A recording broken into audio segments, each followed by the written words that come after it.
el padre que robó el tesoro de la catedral y lo dejó a su familia secreta. Guanajuato, 1751. La noche caía sobre Guanajuato como un manto de terciopelo negro, densa y pesada, cargada de presagios que solo los más supersticiosos se atrevían a interpretar. Las estrellas brillaban con una intensidad inusual sobre las montañas de la Sierra Central, como si fueran testigos mudos de los acontecimientos que estaban por desencadenarse en aquella ciudad minera que había crecido vertiginosamente gracias a las vetas de plata que serpenteaban bajo sus calles empedradas. Era octubre de 1751, y el viento que descendía desde las alturas traía consigo un frío que penetraba hasta los huesos, un frío que no era solamente físico, sino que parecía tocar algo más profundo, algo relacionado con el alma misma de la ciudad. Los habitantes de Guanajuato cerraban sus ventanas de madera al caer el sol, encendían velas frente a las imágenes de santos que adornaban sus hogares y murmuraban oraciones que habían aprendido de sus abuelos, oraciones que mezclaban el catolicismo impuesto por los conquistadores con antiguas creencias indígenas que se resistían a morir. En el corazón de la ciudad, la Catedral Basílica de Nuestra Señora de Guanajuato se alzaba majestuosa, una construcción de cantera rosa que durante el día resplandecía bajo el sol mexicano como si estuviera hecha de oro sólido.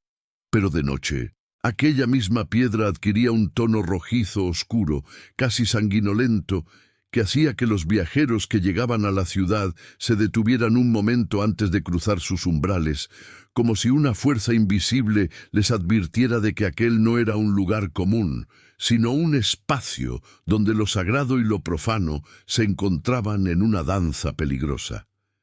Dentro del templo, la luz mortecina de cientos de velas proyectaba sombras inquietantes sobre los muros y las columnas.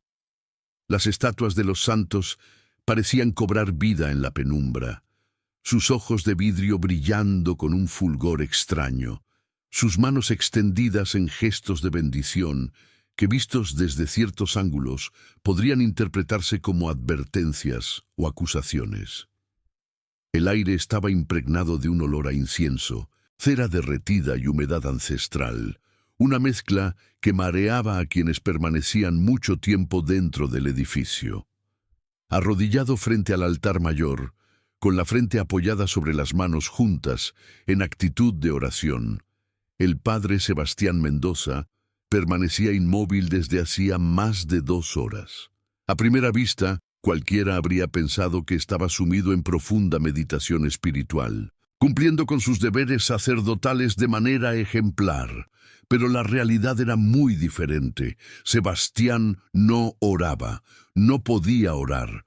Las palabras que habían fluido de sus labios durante 20 años con tanta facilidad ahora se atascaban en su garganta como piedras, porque Sebastián Mendoza sabía que había cruzado una línea de la que no había retorno posible. Sebastián tenía 42 años, aunque su rostro mostraba las marcas de alguien mucho mayor. El peso de 2 décadas de mentiras había labrado surcos profundos alrededor de su boca y sus ojos. Su cabello, que en su juventud había sido negro como el azabache, ahora mostraba mechas plateadas que brillaban a la luz de las velas. Era un hombre de estatura mediana, con manos largas y delgadas que temblaban ligeramente cuando las extendía para bendecir a los fieles o alzar la hostia consagrada durante la misa. Había llegado a Guanajuato 20 años atrás, un joven sacerdote recién ordenado, lleno de fe y determinación de servir a Dios y a su rebaño. En aquellos primeros años, Sebastián había sido verdaderamente devoto. Visitaba a los enfermos en los hospitales repletos de mineros con silicosis y tuberculosis. Confesaba a los pecadores con paciencia infinita, escuchando durante horas las historias de hombres y mujeres que luchaban contra la pobreza, el alcoholismo La violencia doméstica y la desesperación que parecía ser el pan de cada día en aquella ciudad donde la riqueza que brotaba de las minas nunca llegaba a las manos de quienes realmente la arrancaban de las entrañas de la tierra. Pero todo había cambiado 15 años atrás, cuando conoció a Guadalupe Ramírez en circunstancias que ahora, mirando hacia atrás, le parecían inevitables, como si el destino mismo los hubiera empujado hacia aquel encuentro prohibido. Guadalupe tenía entonces 22 años. Era huérfana, trabajaba como costurera en el mercado de la ciudad, un lugar bullicioso donde se vendía de todo, desde telas importadas de Europa hasta remedios herbolarios que prometían curar desde el mal de amores hasta la mordedura de serpiente. Sebastián había ido al mercado para comprar tela para los manteles del altar. Guadalupe atendía uno de los puestos, sus dedos ágiles, mostrando diferentes calidades de lino y algodón. Era hermosa, con ese tipo de belleza que no grita sino que susurra, que no exige atención, sino que la recibe naturalmente. Tenía el cabello negro y largo, recogido en una trenza que le caía sobre el hombro, ojos oscuros que reflejaban una inteligencia aguda y una boca que sonreía con facilidad. Aunque detrás de esa sonrisa, Sebastián había percibido una tristeza profunda, el tipo de tristeza que solo conocen quienes han sobrevivido a pérdidas terribles. Comenzaron a hablar. La conversación, que debería haber durado 5 minutos, se extendió a media hora. Sebastián descubrió que Guadalupe no solo era hermosa, sino inteligente, culta para los estándares de su clase social. Sabía leer y escribir, habilidades raras en una mujer pobre de la época. Su padre había sido maestro antes de morir de fiebre amarilla, y le había enseñado todo lo que sabía. Hablaron sobre libros, sobre la vida en Guanajuato, sobre los sueños y las desilusiones. Y cuando Sebastián se despidió, llevándose la tela que había comprado, supo que algo había cambiado irrevocablemente en su interior. Durante las semanas siguientes, encontró excusas para volver al mercado. Siempre había algo que necesitaba comprar. Siempre había alguna razón que justificaba su presencia allí, y cada vez se detenía en el puesto de Guadalupe. Las conversaciones se hicieron más largas, más íntimas. Comenzaron a compartir confidencias que nunca deberían haber compartido. Sebastián le habló de sus dudas de fe, de la soledad que sentía a pesar de estar rodeado de gente, del vacío que crecía en su pecho cada noche cuando regresaba a su celda en el convento. Guadalupe le habló de su propia soledad, de la dureza de ganarse la vida sola en una ciudad donde una mujer sin familia era vista con sospecha, de sus sueños de tener un hogar, hijos, una vida normal que parecía cada vez más inalcanzable. La atracción entre ellos era innegable, magnética, peligrosa. Sebastián sabía que estaba jugando con fuego, que cada conversación lo acercaba más al abismo, pero no podía detenerse. Era como si algo más fuerte que su voluntad lo empujara hacia Guadalupe, y ella, por su parte, también sentía esa atracción imposible de ignorar. Era consciente de que él era un sacerdote, que su relación estaba prohibida no solo por las leyes de la Iglesia, sino por las leyes del reino. Pero la soledad puede llevar a las personas a tomar decisiones que en circunstancias normales jamás considerarían. El inevitable llegó una noche de lluvia torrencial, 6 meses después de su primer encuentro. Sebastián había ido a llevarle medicinas a Guadalupe, que había caído enferma con una fiebre fuerte. La encontró en su pequeña habitación alquilada, tiritando bajo mantas delgadas, sin nadie que la cuidara. Se quedó con ella esa noche velando su sueño, poniendo paños húmedos en su frente para bajar la fiebre. Y cuando amaneció, y Guadalupe abrió los ojos y lo vio allí, sentado junto a su cama, con expresión de preocupación genuina, algo se rompió en ambos. Se tomaron de las manos, Sebastián se inclinó y la besó, sabiendo que con ese gesto estaba sellando su condenación eterna. A partir de esa noche, comenzaron una relación secreta que duraría 15 años. Sebastián alquiló una pequeña casa de adobe en las afueras de la ciudad, cerca de las minas de la Valenciana, donde Guadalupe se mudó. Le daba dinero cada semana para que pudiera dejar de trabajar en el mercado y dedicarse a coser desde casa, una ocupación más discreta.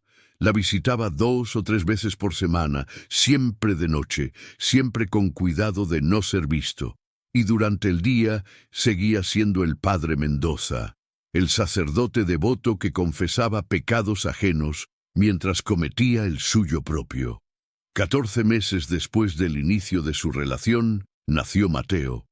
Sebastián no pudo estar presente en el parto, pero llegó pocas horas después de que naciera, y cuando tomó en brazos a aquel bebé pequeño y arrugado, que lo miraba con ojos que aún no veían, pero que parecían conocerlo, sintió una mezcla de amor tan intenso que le dolía el pecho y culpa tan profunda que quiso morirse en ese mismo instante. Era padre, tenía un hijo, pero su hijo nunca podría llamarlo padre en público, nunca podría llevar su apellido, nunca podría conocer la identidad real de su progenitor. 3 años después nació Elena, una niña de ojos enormes y sonrisa luminosa que se parecía tanto a Guadalupe que a veces, al mirarla, Sebastián sentía que el corazón se le encogía. Quería darles todo, darles la vida que merecían, pero estaba atrapado en una telaraña de mentiras de la que no sabía cómo escapar. Porque si confesaba la verdad, la Inquisición no solo lo condenaría a él. Guadalupe sería juzgada como seductora de un sacerdote, un crimen castigado con azotes públicos o incluso la hoguera en los casos más graves. Y los niños serían marcados de por vida como bastardos, hijos del pecado, condenados a vivir en los márgenes de la sociedad. Así pasaron los años, en una dualidad constante que poco a poco fue desgastando el alma de Sebastián.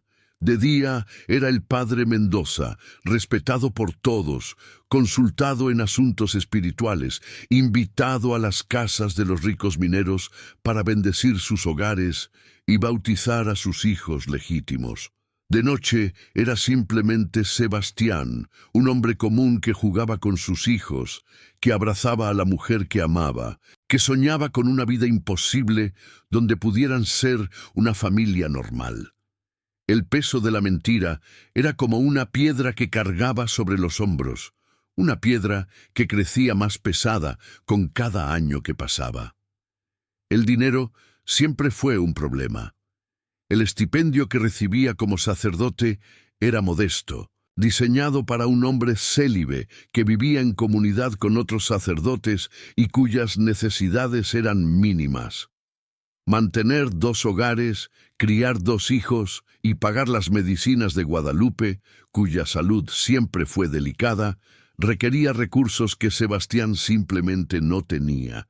Comenzó a hacer pequeños trabajos extras, daba clases de latín a los hijos de las familias ricas, realizaba misas privadas en haciendas alejadas a cambio de generosas donaciones, escribía cartas para los iletrados a cambio de unas cuantas monedas. Pero nunca era suficiente. La situación empeoró drásticamente 6 meses antes del robo del tesoro. Guadalupe comenzó a toser sangre, un síntoma inconfundible de tisis pulmonar, la misma enfermedad que había matado a su padre años atrás. Los médicos que Sebastián consultó en secreto fueron claros. Sin tratamiento intensivo, Guadalupe no sobreviviría más de 1 año. El tratamiento requería medicinas caras importadas de Europa, una dieta rica en proteínas que una familia pobre no podía costear, y reposo absoluto en un clima seco, lo cual significaría trasladarla fuera de Guanajuato a algún lugar en el norte del país. Al mismo tiempo, Mateo había mostrado una inteligencia excepcional. A sus 14 años leía en latín, español y había aprendido francés por su cuenta. Tenía el potencial de convertirse en abogado o médico, profesiones que le permitirían escapar de la pobreza.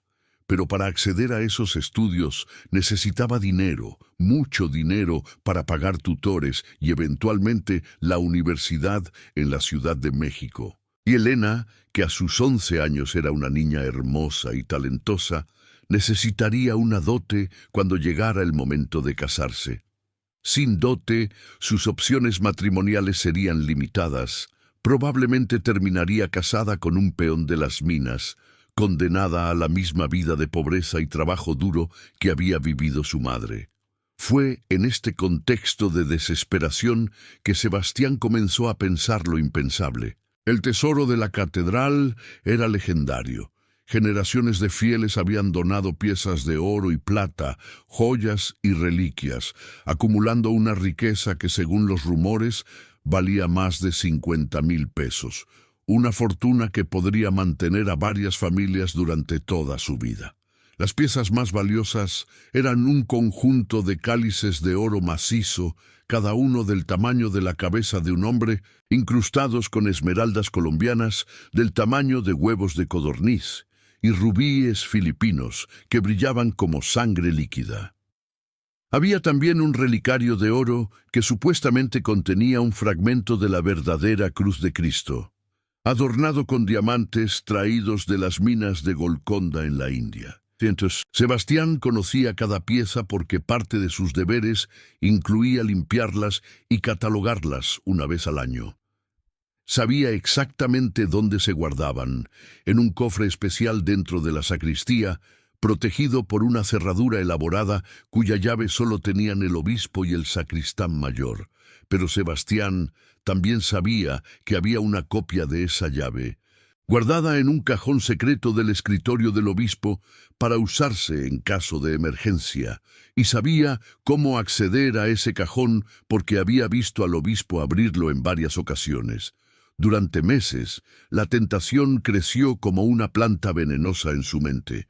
Cada vez que visitaba a Guadalupe y la veía más delgada, más pálida, tosiendo con más frecuencia, la idea se volvía más insistente. Cada vez que Mateo le hablaba con entusiasmo sobre sus estudios y sus sueños de futuro, sueños que parecían imposibles de alcanzar sin dinero, la tentación se hacía más fuerte. Cada vez que Elena le preguntaba por qué no podían vivir en una casa más grande, por qué tenían que esconderse siempre, la idea de robar el tesoro pasaba de ser una fantasía a convertirse en un plan. Sebastián se decía a sí mismo que era por ellos, que lo hacía por amor, que Dios comprendería que a veces hay que elegir entre dos males, y que él estaba eligiendo el menor. Se convenció de que la iglesia tenía demasiada riqueza de todos modos, que esas piezas de oro y piedras preciosas no servían de nada encerradas en un cofre mientras el pueblo pasaba hambre. Se dijo que con ese dinero podría hacer más bien que mal, que salvaría a Guadalupe, educaría a sus hijos, quizás incluso podría usar parte del dinero para ayudar a los pobres de manera anónima. Pero en el fondo, Sebastián sabía la verdad. Sabía que estaba a punto de cometer un sacrilegio que lo condenaría no solo ante las leyes de los hombres, sino ante Dios. Sabía que no había justificación posible para robar objetos sagrados, especialmente el relicario que los fieles creían contenía un pedazo de la cruz donde murió Cristo. Pero el amor por su familia, la desesperación por salvarlos, fue más fuerte que cualquier consideración moral o religiosa. El robo se llevó a cabo en una noche sin luna de septiembre. Sebastián esperó hasta que todos los demás sacerdotes estuvieran dormidos. Se levantó de su celda cerca de las 2 de la madrugada, se vistió con su sotana negra y bajó silenciosamente por las escaleras de piedra del convento. Su corazón latía tan fuerte que temía que el sonido despertara a alguien. Cada crujido de la madera, cada susurro del viento, cada sombra lo hacía detenerse paralizado por el miedo. Entró al palacio episcopal por una puerta lateral cuya cerradura estaba rota desde hacía meses, y que nadie se había molestado en reparar. Caminó por los pasillos oscuros, guiándose solo por la luz tenue de las velas que ardían permanentemente frente a las imágenes de santos. Llegó al despacho del obispo y con manos temblorosas abrió el cajón secreto. La llave estaba allí, exactamente donde sabía que estaría. La tomó y se dirigió a la sacristía.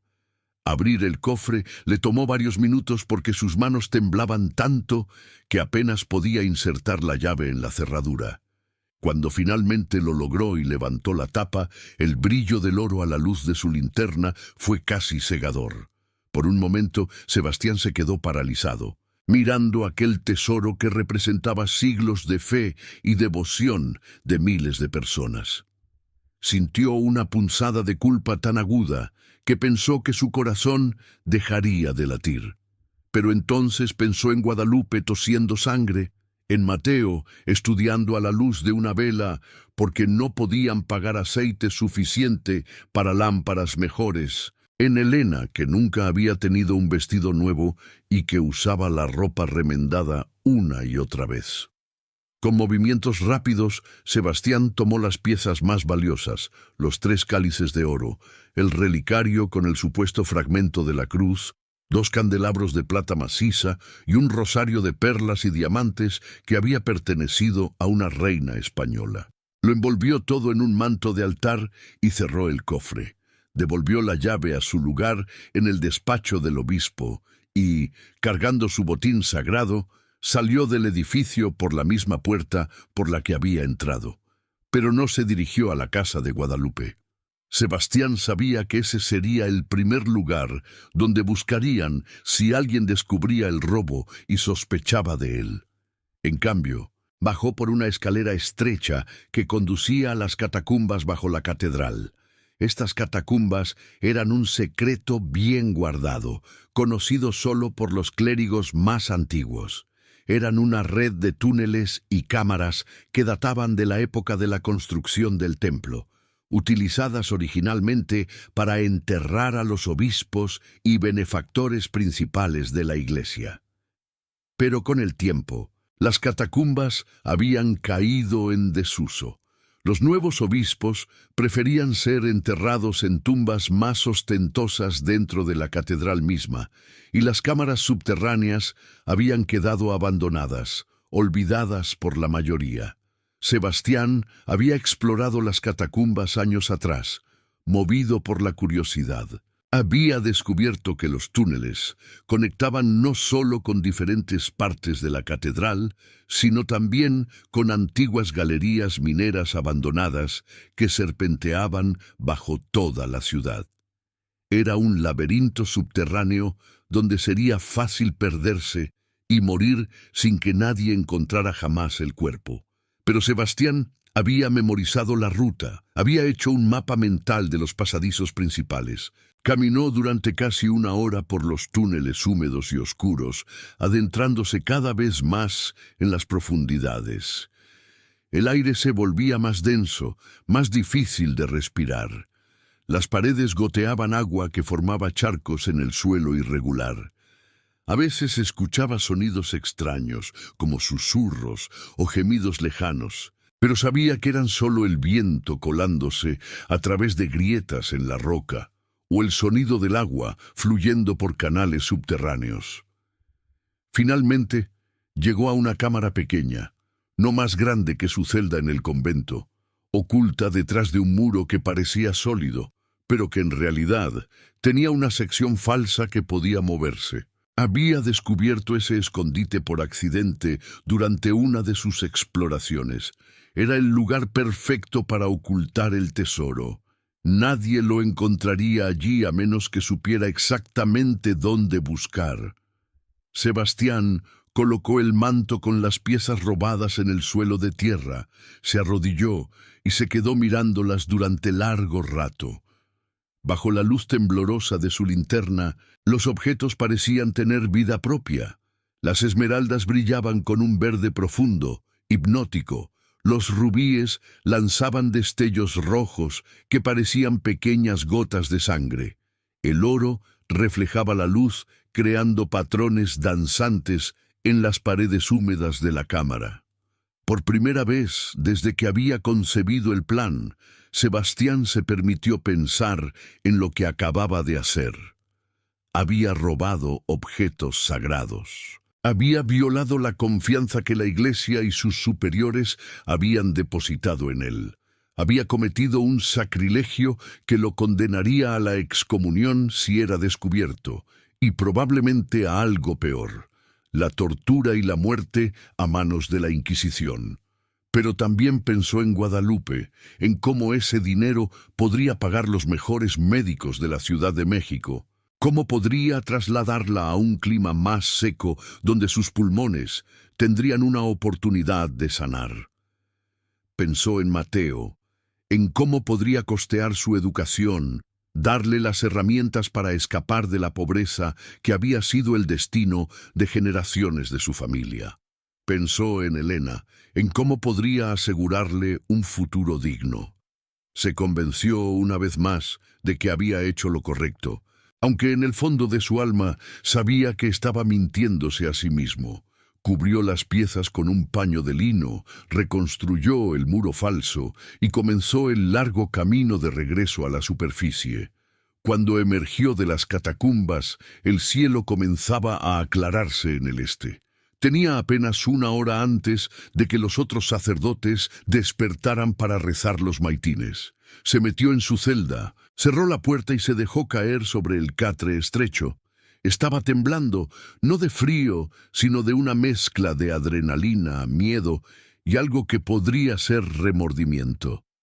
Se quedó acostado mirando el techo de madera, incapaz de dormir, sabiendo que su vida acababa de cambiar irrevocablemente, que había cruzado una línea y que no había manera de volver atrás. El descubrimiento del robo ocurrió 2 días después, cuando el sacristán mayor, Juan Córdoba, fue a preparar los objetos sagrados para una misa especial que el obispo iba a oficiar. Al abrir el cofre y encontrarlo vacío, Juan lanzó un grito que se escuchó en todo el edificio. En cuestión de minutos, media docena de sacerdotes y monjas se habían reunido en la sacristía, mirando con horror el cofre abierto y vacío. El obispo fue notificado de inmediato. Era un hombre de 70 años, de rostro severo marcado por décadas de responsabilidad y preocupaciones. Al ver el cofre vacío, palideció visiblemente. Esto no era solo un robo, era un sacrilegio de proporciones inimaginables. El tesoro robado no solo tenía un valor monetario inmenso, sino que representaba siglos de fe y devoción, y el relicario con el supuesto fragmento de la cruz era uno de los objetos más venerados en toda la Nueva España. El obispo ordenó cerrar las puertas de la catedral y que nadie entrara ni saliera hasta nuevo aviso. Interrogó personalmente a todos los que tenían acceso a las llaves y a la sacristía. Sebastián fue uno de los primeros en ser llamado. Cuando el obispo le preguntó directamente si sabía algo sobre el robo, Sebastián mintió, mirándolo directamente a los ojos, algo que le costó cada gramo de voluntad que poseía. El obispo lo observó durante un largo momento, y Sebastián estuvo seguro de que podía ver a través de su mentira que sabía que él era el culpable. Pero finalmente el obispo asintió y le indicó que podía retirarse. Aquella misma tarde, el obispo envió un mensaje urgente al Tribunal de la Santa Inquisición en la Ciudad de México, informando del robo y solicitando la presencia inmediata de un inquisidor. La respuesta llegó 3 días después. Don Rodrigo de Alarcón, uno de los inquisidores más temidos de toda la Nueva España, viajaría a Guanajuato para investigar el caso personalmente. La noticia del robo se extendió por la ciudad como un incendio en un campo seco. En cuestión de horas, todos en Guanajuato sabían que el tesoro de la catedral había sido robado. Las reacciones fueron variadas. Algunos expresaban horror y indignación ante el sacrilegio. Otros, especialmente entre los más pobres, sentían una satisfacción oculta al saber que la iglesia, siempre tan rica mientras ellos pasaban hambre, había sido despojada de parte de su riqueza. Circulaban rumores de todo tipo, que había sido obra de bandidos, que los jesuitas envidiosos habían contratado ladrones, que era un castigo divino por la corrupción del clero. Sebastián escuchaba todos estos rumores con una mezcla de alivio y terror. Alivio porque nadie parecía sospechar de él. Terror, porque sabía que era solo cuestión de tiempo antes de que el inquisidor llegara y comenzara su investigación metódica. Y si había algo que caracterizaba a la Inquisición, era precisamente eso: su método, su paciencia, su disposición a no dejar piedra sin remover hasta encontrar la verdad. Durante esos días de espera, Sebastián apenas podía comer o dormir. Su aspecto se deterioró visiblemente. Perdió peso, su piel adquirió un tono grisáceo, aparecieron ojeras profundas bajo sus ojos. Los otros sacerdotes comenzaron a preguntarle si se sentía bien. Él respondía que estaba muy afectado por el robo, lo cual era cierto, aunque no de la manera que ellos pensaban. Visitó a Guadalupe una noche. Necesitaba verla, asegurarse de que el sacrificio que estaba haciendo valía la pena. La encontró más enferma que nunca, tan delgada que parecía que un fuerte viento podría llevársela. Tosía constantemente, y el pañuelo que usaba para cubrirse la boca estaba manchado de sangre fresca. Mateo y Elena estaban sentados junto a su cama, leyéndole en voz alta para distraerla del dolor. Al ver a Sebastián entrar, Guadalupe intentó sonreír, pero la sonrisa se convirtió en una mueca de dolor cuando una nueva ola de tos la sacudió. Sebastián se arrodilló junto a su cama, tomó su mano esquelética entre las suyas. Los ojos de Guadalupe, hundidos en cuencas oscuras, lo miraron con una mezcla de amor y preocupación. «Sebastián», susurró con voz ronca, «he escuchado rumores sobre un robo en la catedral. Dicen que robaron el tesoro sagrado. Dime que tú no tuviste nada que ver con eso». Sebastián no pudo sostener su mirada. Bajó la vista, incapaz de responder. El silencio fue respuesta suficiente. Guadalupe cerró los ojos y una lágrima rodó por su mejilla demacrada. «Dios mío», murmuró, «¿qué has hecho?» «Lo hice por ti», respondió Sebastián, su voz apenas un susurro. «Por ustedes, para poder pagar tu tratamiento, la educación de Mateo, el futuro de Elena. Lo hice porque no podía soportar verte morir sin hacer nada». Guadalupe abrió los ojos y lo miró con una intensidad que lo atravesó como una espada. «Prefería morir», dijo con voz firme a pesar de su debilidad, «antes que saber que mi vida se compró con sacrilegio. Sebastián, lo que has hecho no tiene redención posible. Has condenado tu alma, y lo que es peor, has puesto en peligro a tus hijos. Cuando te descubran, y te descubrirán, porque la Inquisición siempre descubre la verdad, vendrán por todos nosotros. Mateo y Elena pagarán por tu pecado». Sebastián sintió que algo se rompía dentro de él. Sabía que Guadalupe tenía razón. En su desesperación había pensado solo en resolver el problema inmediato, en conseguir dinero para salvarla. No había considerado completamente las consecuencias a largo plazo, porque si la Inquisición lo descubría, no solo lo castigarían a él, confiscarían todo lo que poseía, interrogarían a todas las personas asociadas con él, y eventualmente llegarían a Guadalupe y los niños, y entonces descubrirían no solo el robo, sino también su relación secreta. Guadalupe sería juzgada como cómplice y seductora de un sacerdote. Mateo y Elena serían marcados como bastardos, hijos del pecado, sus vidas arruinadas para siempre. «¿Qué voy a hacer?», preguntó Sebastián, más a sí mismo que a Guadalupe. Su voz estaba llena de desesperación. «Devuélvelo», respondió Guadalupe con firmeza. «Devuelve el tesoro, confiesa tu pecado, acepta el castigo». Es la única manera de proteger a tus hijos. Si confiesas voluntariamente, quizás la Iglesia sea misericordiosa. Pero si esperas a que te descubran, no habrá piedad para ninguno de nosotros. Sebastián sabía que ella tenía razón, pero también sabía que devolver el tesoro y confesar su crimen significaría su fin. Sería degradado, excomulgado, probablemente condenado a pasar el resto de su vida en una prisión de la Inquisición, y Guadalupe moriría sin tratamiento.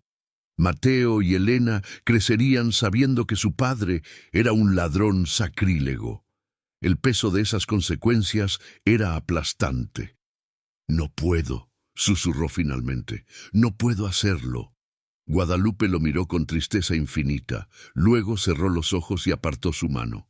«Vete», dijo con voz cansada. «Solo estás haciendo que esto sea más difícil para todos». Sebastián se levantó con las piernas temblorosas. Mateo y Elena lo miraban desde su rincón, sus ojos llenos de confusión y miedo. Eran demasiado jóvenes para entender completamente lo que estaba sucediendo, pero lo suficientemente mayores para saber que algo terrible se estaba desarrollando. Sebastián quiso acercarse a ellos, abrazarlos, decirles que todo estaría bien, pero sabía que sería una mentira, así que simplemente se dio la vuelta y salió de la casa, dejando atrás a las 3 personas que más amaba en el mundo. El inquisidor, don Rodrigo de Alarcón, llegó a Guanajuato 5 días después del robo. Su llegada fue un acontecimiento que la ciudad recordaría durante años. Venía acompañado de un séquito de 12 familiares del Santo Oficio, hombres vestidos con túnicas negras y capuchas que ocultaban sus rostros, que inspiraban terror solo con su presencia. El inquisidor mismo era un hombre de 60 años, alto y delgado como un espectro, con rostro anguloso y ojos grises que parecían capaces de ver directamente al alma de una persona. Tenía fama de ser implacable en su búsqueda de la verdad y cruel en la aplicación del castigo. Se instaló en el palacio episcopal, donde el obispo le cedió sus propias habitaciones. Aquella misma tarde comenzaron los interrogatorios. Alarcón era metódico. Empezó interrogando a los sirvientes, luego a los monjes y monjas que trabajaban en la catedral, después a los sacerdotes. Cada interrogatorio duraba horas. Alarcón hacía las mismas preguntas una y otra vez, desde diferentes ángulos, buscando contradicciones, inconsistencias, cualquier señal de nerviosismo o culpa. Cuando llegó el turno de Sebastián, 3 días después de la llegada de Alarcón, sus nervios estaban destrozados. No había dormido más de 2 horas seguidas desde que Guadalupe le había dicho que devolviera el tesoro. Había pasado noches enteras despierto, debatiendo consigo mismo qué hacer. Una parte de él quería seguir el consejo de Guadalupe, confesar y aceptar las consecuencias. Otra parte se aferraba a la esperanza de que Alarcón no encontraría evidencias y eventualmente se daría por vencido y se iría.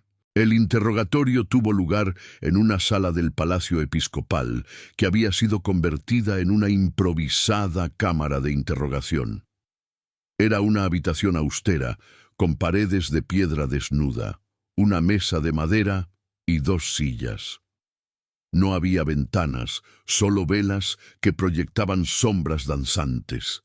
Alarcón estaba sentado detrás de la mesa, perfectamente inmóvil, sus manos pálidas cruzadas frente a él. 2 de sus familiares estaban de pie en las esquinas de la habitación, silenciosos como estatuas.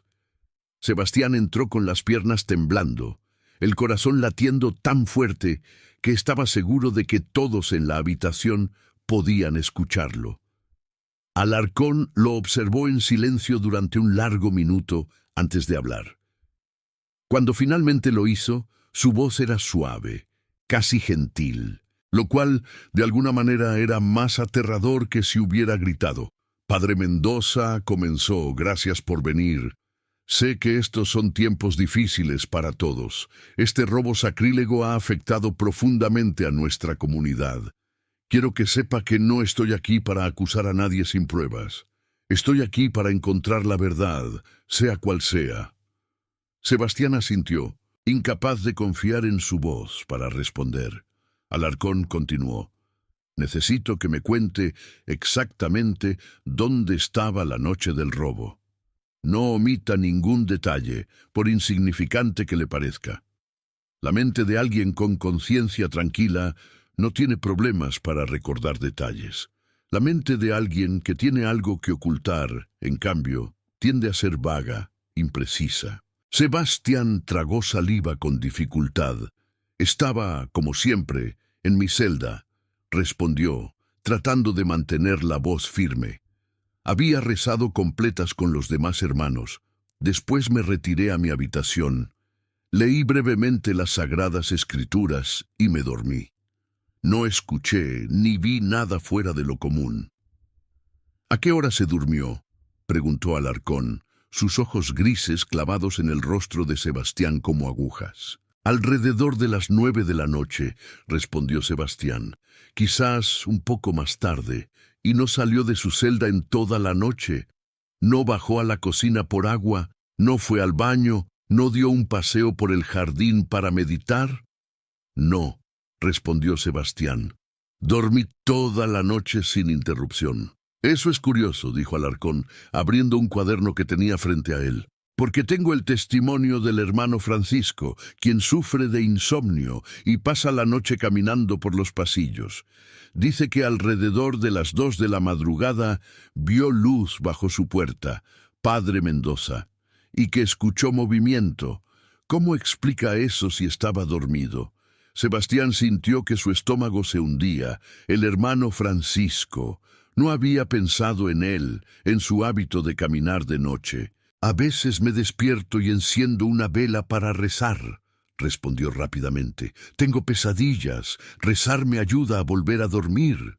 Ya veo, dijo Alarcón, escribiendo algo en su cuaderno. ¿Y las catacumbas bajo la catedral? ¿Las conoce? He oído hablar de ellas, respondió Sebastián, eligiendo sus palabras con cuidado, pero nunca he bajado. Los espacios cerrados me causan mucha ansiedad. No podría soportar estar en esos túneles. Alarcón lo miró durante un largo momento. Luego cerró su cuaderno. Puede retirarse, padre Mendoza, por ahora, pero no salga de la ciudad. Es posible que necesite hablar con usted nuevamente. Sebastián se levantó con las piernas temblorosas y salió de la habitación.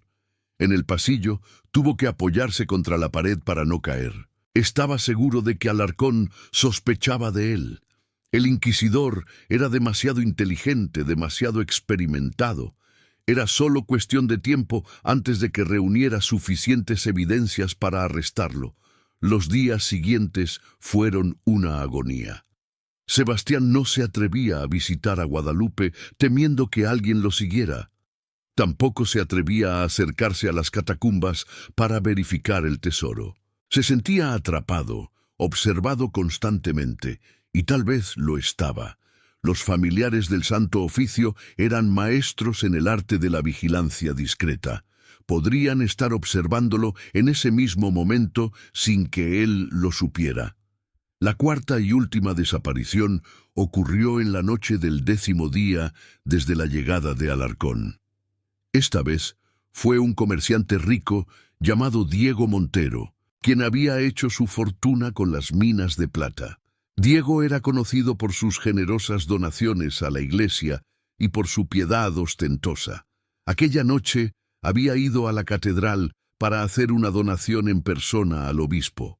Entró al edificio acompañado de 2 de sus sirvientes, quienes esperaron afuera mientras él entraba a tener una audiencia privada con el obispo en su despacho. La reunión duró aproximadamente media hora.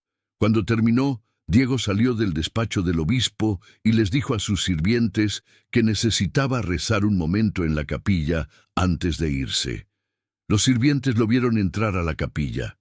Esperaron durante 1 hora. Cuando Diego no salió, fueron a buscarlo. La capilla estaba vacía. Diego Montero había desaparecido. Esta vez, la desaparición tuvo repercusiones más graves, porque Diego era una persona importante, no un simple empleado de la iglesia. Su familia tenía influencia, dinero y conexiones con la corte virreinal. El virrey en la Ciudad de México fue informado personalmente. Se enviaron más soldados a Guanajuato. La ciudad estaba prácticamente bajo ley marcial. El inquisidor Alarcón intensificó su investigación. Parecía convencido de que todas las desapariciones estaban conectadas con el robo del tesoro, aunque no podía explicar exactamente cómo. Ordenó que se registraran todas las casas en un radio de 2 kilómetros alrededor de la catedral. Los soldados entraban a las casas sin previo aviso, revisaban cada rincón, interrogaban a los habitantes. Sebastián sabía que era cuestión de días, quizás horas, antes de que llegaran a la casa de Guadalupe, y cuando eso sucediera, todo se descubriría. Los niños, la relación prohibida, todo. Decidió que tenía que advertirles, tenía que darles la oportunidad de huir antes de que los soldados llegaran. Aquella noche, violando todas sus precauciones, salió de la ciudad y se dirigió a la casa de Guadalupe. Era una noche sin luna, perfecta para moverse sin ser visto. Pero Sebastián no sabía que 2 de los familiares de Alarcón lo habían estado siguiendo desde hacía días, esperando exactamente este movimiento. Cuando llegó a la casa, encontró a Guadalupe en su lecho, más muerta que viva. Mateo y Elena estaban sentados junto a ella, leyéndole pasajes de la Biblia. Al ver entrar a Sebastián, Guadalupe trató de sonreír, pero solo consiguió toser. La sangre manchó el pañuelo que sostenía contra su boca. «Tienes que irte», le dijo Sebastián a Mateo. «Toma a Elena y vete esta misma noche. Los soldados van a venir, van a descubrir todo. Al menos ustedes pueden salvarse». «No voy a dejar a madre», respondió Mateo con firmeza. Su voz, que comenzaba a cambiar, sonó sorprendentemente madura en ese momento. Guadalupe intervino, su voz apenas un susurro. «Mateo, haz lo que dice tu padre. Yo ya estoy muerta. No hay nada que puedan hacerme que sea peor que lo que ya estoy sufriendo. Pero ustedes 2 tienen toda la vida por delante. Sálvense». Mateo miró a su madre, luego a su padre, luego a su hermana pequeña, que lo miraba con ojos llenos de lágrimas. Finalmente asintió. «Está bien, nos iremos. Pero padre, antes necesito saber, ¿realmente robaste el tesoro de la catedral?» Sebastián no respondió de inmediato. Luego asintió lentamente. «Lo hice, por ustedes, para poder pagar el tratamiento de tu madre, tu educación, el futuro de Elena. Lo hice porque los amo más de lo que amo mi propia alma». Mateo lo miró con una expresión que Sebastián no pudo interpretar.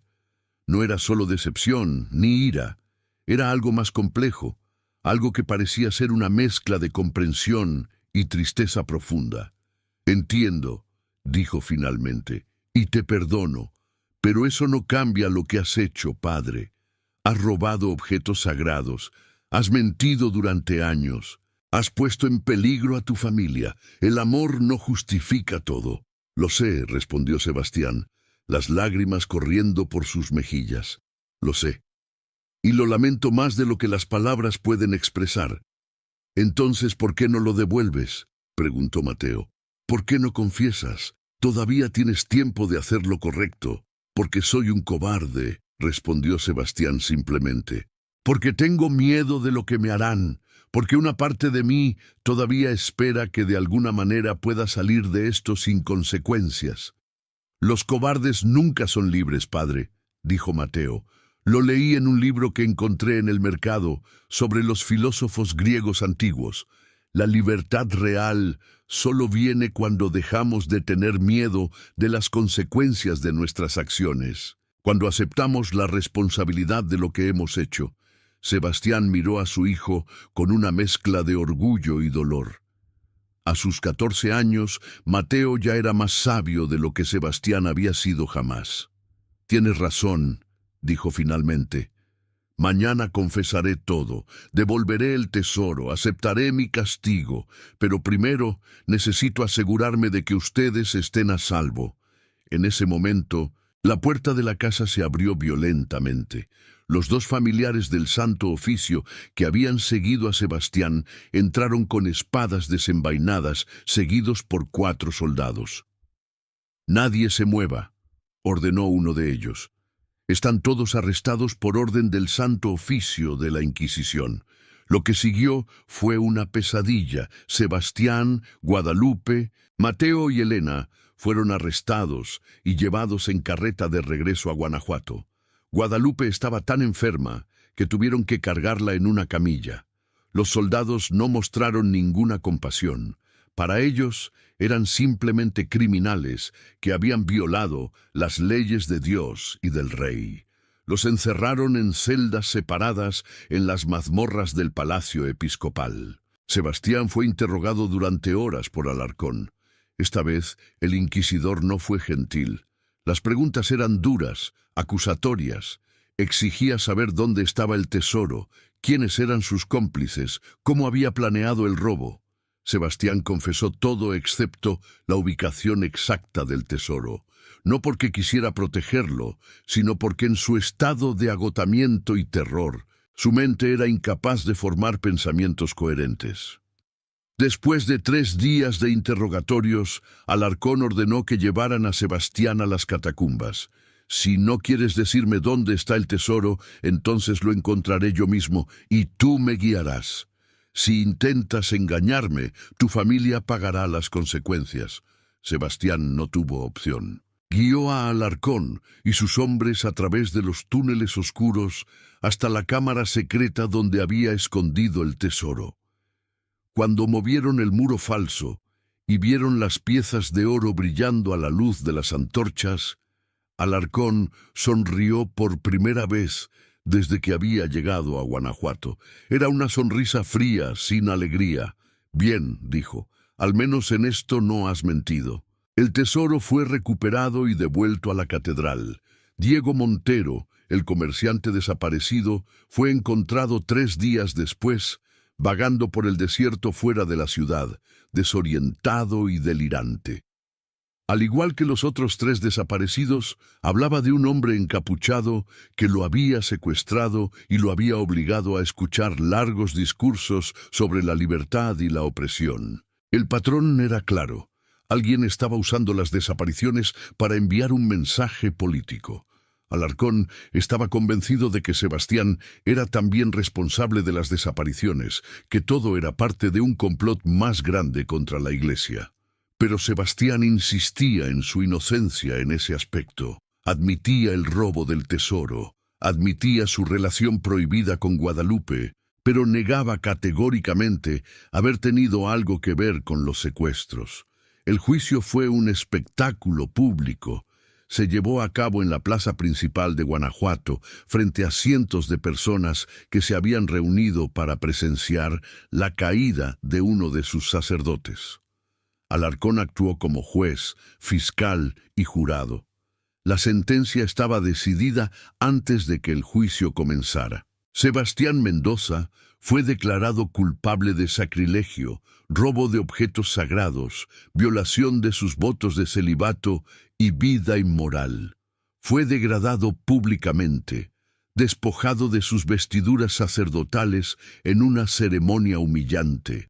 Luego fue condenado a 30 años de prisión en un monasterio fortificado en el norte del país, donde pasaría el resto de sus días en completo silencio y penitencia. Guadalupe murió 2 días después del juicio, sin haber salido nunca de su celda. No hubo funeral, no hubo misa. Fue enterrada en una fosa común para criminales fuera de la ciudad. Mateo y Elena fueron declarados bastardos y se les prohibió usar el apellido Mendoza.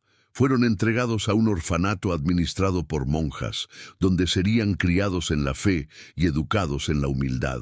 Pero la noche antes de que Sebastián fuera trasladado a su prisión definitiva, Ocurrió algo que cambiaría todo. Estaba acostado en su celda, encadenado a la pared, cuando escuchó un sonido en la puerta. La cerradura se abrió silenciosamente. Una figura encapuchada entró llevando una pequeña linterna. Sebastián pensó por un momento que había venido para matarlo, y en su estado de desesperación, casi deseó que así fuera. Pero entonces la figura se quitó la capucha y Sebastián vio el rostro de su hijo.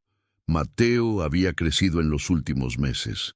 Su rostro, antes suave e infantil, ahora mostraba los primeros signos de la madurez.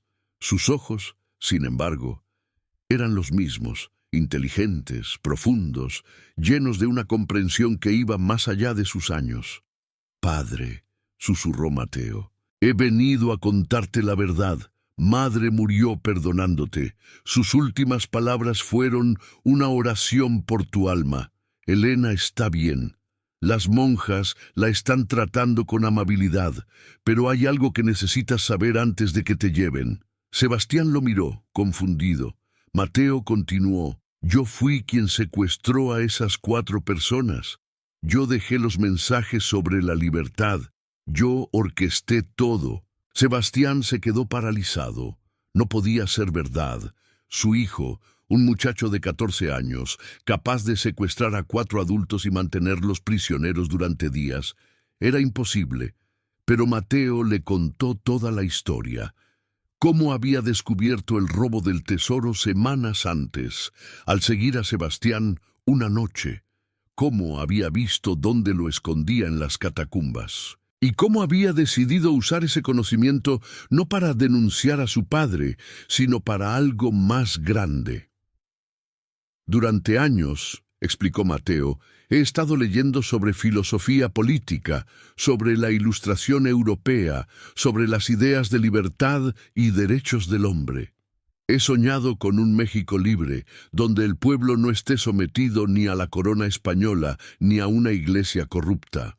Tu crimen, padre, me dio la oportunidad perfecta. Usé las desapariciones para sembrar dudas sobre la iglesia, para mostrar al pueblo que incluso sus sacerdotes son capaces de crímenes terribles. Quería despertar la conciencia de las personas, hacerlas cuestionar la autoridad que durante siglos han aceptado sin pensar». Sebastián escuchaba con horror creciente. «Los secuestrados», dijo finalmente, «¿les hiciste daño?» «No», respondió Mateo. «Los mantuve encerrados en una de las galerías mineras abandonadas. Les di comida y agua suficientes para sobrevivir. No les hice daño físico. Solo les hablé. Les expliqué mi visión de un México libre. Algunos me escucharon con interés, otros pensaron que estaba loco, pero todos sobrevivieron y todos fueron liberados una vez que cumplieron su propósito». «¿Y cuál era su propósito?», preguntó Sebastián, aunque ya conocía la respuesta. «Ser testigos», respondió Mateo, «testigos de que hay quienes están dispuestos a actuar, a arriesgarlo todo por la libertad». Su historia se extendió por toda la ciudad. La gente habla de ello en los mercados, en las plazas, algunos con miedo, otros con esperanza, pero todos hablan, y eso es lo importante. El silencio es el mejor aliado de la opresión. El discurso, incluso el discurso temeroso, es el primer paso hacia la libertad. Sebastián miró a su hijo con una mezcla de orgullo y terror. «Mateo, lo que has hecho es peligroso. Si te descubren, te matarán. Eres menor de edad, sí, pero la Inquisición no perdona este tipo de crímenes. No me descubrirán», respondió Mateo con confianza. «Fui muy cuidadoso. No dejé evidencias. Y mañana Elena y yo saldremos del orfanato. Tengo contactos, personas que comparten mis ideas. Nos ayudarán a llegar a la Ciudad de México. Allí continuaré mis estudios y mi trabajo. Algún día, padre, México será libre. Quizás no en mi vida, quizás no en la vida de mis hijos, pero sucederá. Y cuando suceda, historias como la tuya, como la mía, serán recordadas como los primeros pasos en ese largo camino hacia la libertad». Mateo se puso de pie. Antes de irse, se inclinó y besó la frente de su padre. Que Dios te acompañe, padre, y que algún día puedas perdonarte a ti mismo. Yo ya te he perdonado. Y con eso desapareció en la oscuridad, dejando a Sebastián solo con sus pensamientos, su dolor, y por primera vez en meses, una pequeña chispa de esperanza. Los años pasaron lentamente para Sebastián Mendoza. Fue trasladado al monasterio de San Felipe, una fortaleza de piedra en el desierto de Chihuahua, donde el calor durante el día era insoportable y el frío de la noche penetraba hasta los huesos. Allí, en completo silencio, pasó 30 años de su vida. Se levantaba antes del alba para rezar, trabajaba en los campos durante el día, copiaba manuscritos antiguos por la tarde y volvía a rezar antes de dormir. No se le permitía hablar con nadie, excepto con el abad en confesión una vez al mes. Durante esos 30 años, Sebastián tuvo mucho tiempo para reflexionar sobre su vida, sus decisiones, sus pecados. Pensaba en Guadalupe, en cómo su amor por ella había sido real pero también egoísta. Había querido tenerla sin estar dispuesto a renunciar a su posición en la iglesia. Había querido tener hijos sin darles un padre verdadero. Había robado para salvarla, pero en realidad la había condenado a morir en una celda, lejos de sus hijos, marcada como la concubina de un sacerdote caído. Pensaba en Mateo, en su hijo extraordinario, que a los 14 años había tenido el coraje y la inteligencia de usar el crimen de su padre para algo que él consideraba más grande. Sebastián no sabía si Mateo había hecho lo correcto. Secuestrar personas, incluso sin hacerles daño físico, era un crimen, pero no podía negar que había algo noble en la visión de su hijo, en su sueño de un México libre. Y pensaba en Elena, su pequeña niña de ojos grandes, a quien había dejado en un orfanato sin poder despedirse. Se preguntaba qué habría sido de ella. ¿Habría crecido odiándolo? ¿Habría encontrado algún tipo de felicidad a pesar de todo? Las noticias del mundo exterior llegaban raramente al monasterio, pero llegaban. Sebastián se enteró de que en 1810, casi 60 años después de su crimen, había estallado una guerra de independencia en México. Un sacerdote llamado Miguel Hidalgo había dado el grito de independencia en el pueblo de Dolores, no muy lejos de Guanajuato. Miles de personas, campesinos en su mayoría, se habían unido a la rebelión contra la corona española. Cuando Sebastián escuchó esta noticia, tenía 80 años y estaba muy enfermo. Había cumplido su condena de 30 años hacía mucho tiempo, pero había elegido quedarse en el monasterio porque no tenía a dónde más ir. Era un anciano olvidado, un pecador penitente que esperaba la muerte con una mezcla de miedo y alivio.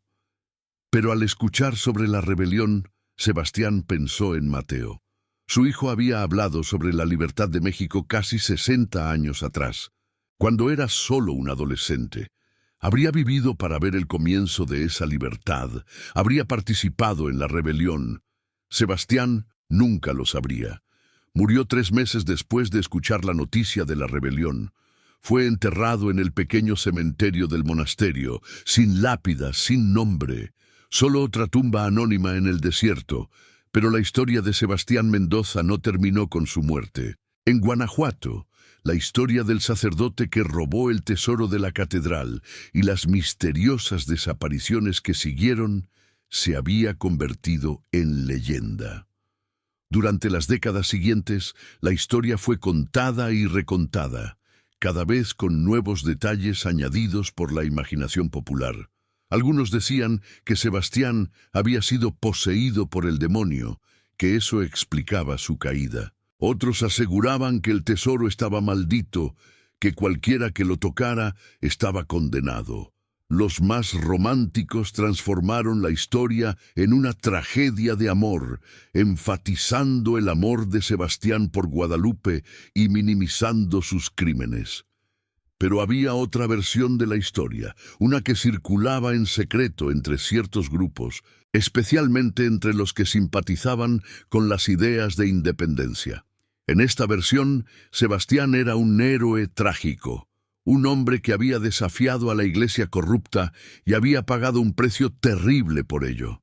Y las desapariciones no eran obra de Sebastián, sino de un joven revolucionario anónimo que había usado el crimen del sacerdote para sembrar las primeras semillas de la conciencia política en el pueblo mexicano. Esta versión nunca mencionaba el nombre de Mateo. Nadie sabía que había sido él. Pero hablaban del secuestrador como una figura casi mítica, un precursor de los libertadores que vendrían décadas después. En realidad, Mateo Mendoza había vivido una vida larga y productiva. Había logrado escapar del orfanato con Elena, tal como le había dicho a su padre. Se habían mudado a la Ciudad de México, donde Mateo había continuado sus estudios bajo un nombre falso. Se había convertido en abogado, escritor y, en secreto, uno de los primeros pensadores de la independencia mexicana. Nunca se casó. Dedicó toda su vida a la causa de la libertad. Escribió panfletos que circulaban clandestinamente, organizó reuniones secretas, ayudó a formar las redes que eventualmente se convertirían en el movimiento independentista. Y cuando estalló la rebelión en 1810, Mateo, ya anciano de 73 años, se unió a ella. Murió en 1815 durante una de las batallas de la Guerra de Independencia. Sus últimas palabras, según el testimonio de quienes estaban con él, fueron: «La libertad tiene un precio, pero siempre vale la pena pagarlo». Elena tuvo un destino diferente.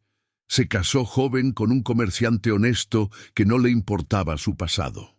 Tuvieron 5 hijos. Elena nunca habló de su padre con sus hijos, pero guardó toda su vida un pequeño rosario de madera que Sebastián le había regalado cuando era niña. Cuando murió a los 78 años, rodeada de sus nietos, ese rosario estaba todavía entre sus manos. Los descendientes de Elena nunca supieron que su bisabuelo había sido un sacerdote que robó el tesoro de una catedral, pero heredaron algo de él, un sentido profundo de justicia, una disposición a cuestionar la autoridad cuando es corrupta, y un amor por la libertad que se transmitió de generación en generación. En 1821, México finalmente logró su independencia de España. La guerra, que había comenzado en 1810 había durado 11 años y había costado cientos de miles de vidas. Pero al final, el sueño que Mateo había expresado a su padre en aquella celda oscura se había hecho realidad. México era libre. En las décadas que siguieron, Guanajuato se convirtió en uno de los símbolos de la lucha por la independencia. La ciudad que había sido el escenario del crimen de Sebastián Mendoza también fue el escenario de algunas de las batallas más importantes de la Guerra de Independencia. Y en las catacumbas bajo la catedral, donde Sebastián había escondido el tesoro robado, se decía que los insurgentes habían escondido armas y municiones durante la guerra. La historia del sacerdote que robó el tesoro se mantuvo viva en la memoria colectiva. Los guías turísticos la contaban a los visitantes que venían a ver la famosa Catedral de Cantera Rosa. Los abuelos la susurraban a sus nietos en las noches frías. Los historiadores la investigaban, tratando de separar la realidad de la leyenda. Y en las noches de octubre, cuando el viento baja de las montañas, trayendo ese frío que cala hasta los huesos, algunos lugareños juran que todavía se pueden escuchar pasos en las catacumbas. Pasos que se detienen frente al lugar donde alguna vez estuvo escondido el tesoro. Pasos que luego continúan, vagando eternamente por los túneles oscuros. Algunos dicen que es el fantasma de Sebastián, condenado a vagar eternamente por el lugar de su pecado, buscando el perdón que nunca podrá obtener.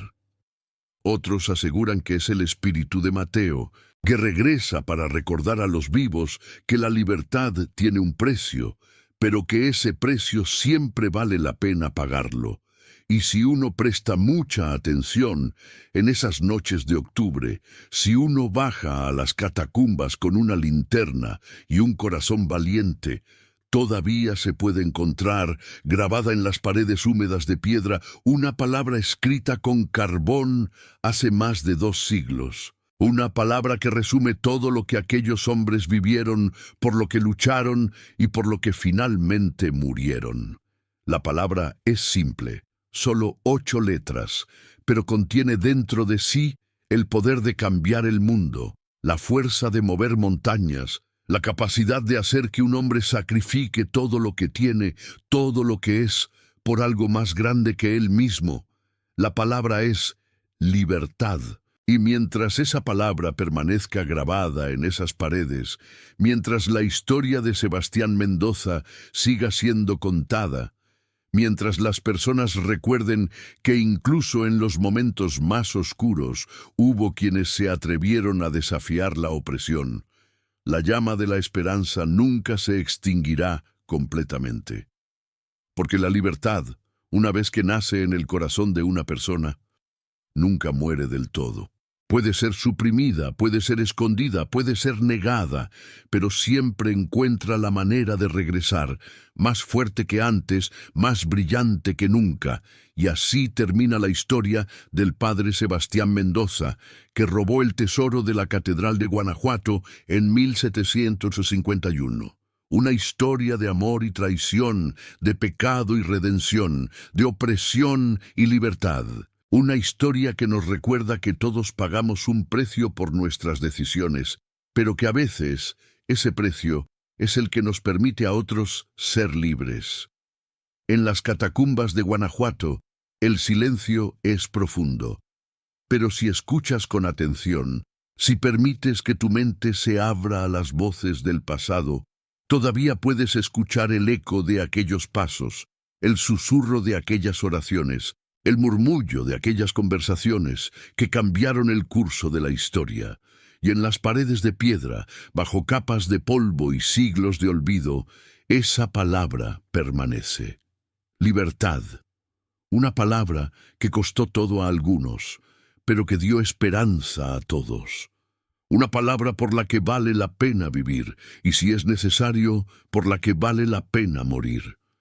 Porque en última instancia, la verdadera libertad no es la ausencia de cadenas físicas, es la ausencia del miedo, es la capacidad de vivir según nuestros propios valores, de amar a quien elegimos amar, de luchar por lo que creemos justo, incluso cuando el precio es alto.